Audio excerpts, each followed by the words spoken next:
India says local investigations carried on 4 cough syrups, which allegedly caused the deaths of children in the Gambia, were found to be compliant with safety specifications.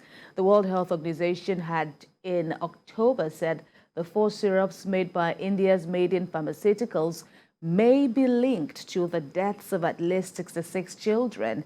But India's drug regulator says in a letter now that the WHO hasn't provided any evidence yet. The World Health Organization said it tested samples and found that the drugs contained, quote, unacceptable amounts of diethylene glycol and ethylene glycol as contaminants. Now, both are toxic to humans and could be fatal if consumed. India is a major supplier of generic drugs to Africa.